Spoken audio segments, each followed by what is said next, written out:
Jadi kalau hari ini kita punya masalah, hidup kita terasa asin, berarti saat ini hati kita masih seperti botol. Maka garam itu sunatullah Bapak Ibu. Yang namanya masalah, kesedihan, musibah, itu selama manusia masih hidup, maka pasti ada. Ini misal, ini botol, saya isi air. Saya isi air setengah.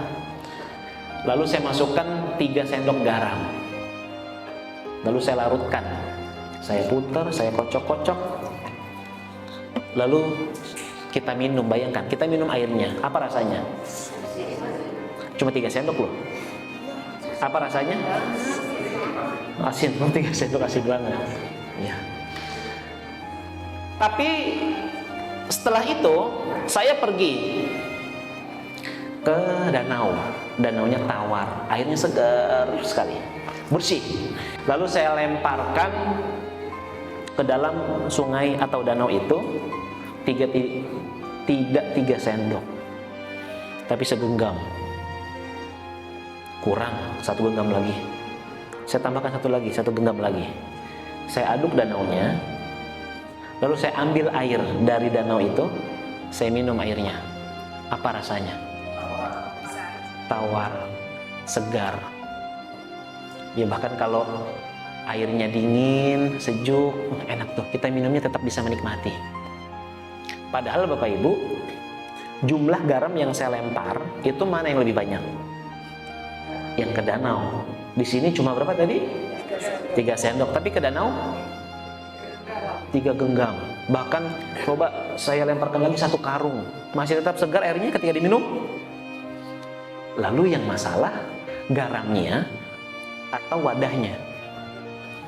Jadi yang menyebabkan air itu terasa asin, garamnya atau wadah yang menampung airnya. Wadah. Jadi sebenarnya yang menjadi permasalahan, yang membuat hidup kita asin, yang membuat hidup kita sedih, masalahnya atau kapasitas hati kita, daya tampung hati kita. Jadi kalau hari ini kita punya masalah, hidup kita terasa asin, berarti saat ini hati kita masih seperti botol. Maka garam itu sunatullah Bapak Ibu.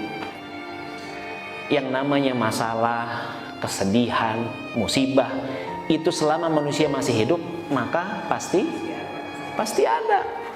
Kita nggak bisa berharap masalahnya hilang, nggak bisa.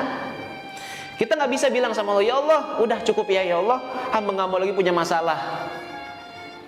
Justru fitrah manusia yang hidup adalah masalah, dan setiap manusia yang masih hidup pasti punya masalah.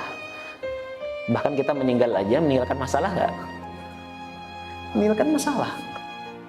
Jadi Bapak Ibu, sekali lagi, kita tidak bisa berharap Allah menghentikan masalah dalam hidup kita. Nggak bisa. Sekarang begini, kalau bicara manusia, siapa yang punya masalah paling besar? Justru Rasul-Rasul pilihan. Kalau masalah itu tidak bisa hadir oleh orang-orang kepada orang yang soleh, seharusnya Nabi dan Rasul nggak pernah punya masalah. Tapi kalau kita lihat sirah, coba sejarah para Nabi dan Rasul, banyak nggak masalahnya? Nabi Ibrahim harus dibakar, Nabi Musa dikejar-kejar oleh Fir'aun dan bala tentaranya, Rasulullah difitnah, dilempari kotoran, macam-macam, dikatakan gila, tukang sihir dan sebagainya. Nah, jadi Bapak Ibu, ini rumusnya. Kita tidak bisa berharap masalah kita tidak akan datang lagi. Maka yang bisa kita harapkan adalah Allah memberikan hati kita seluas danau.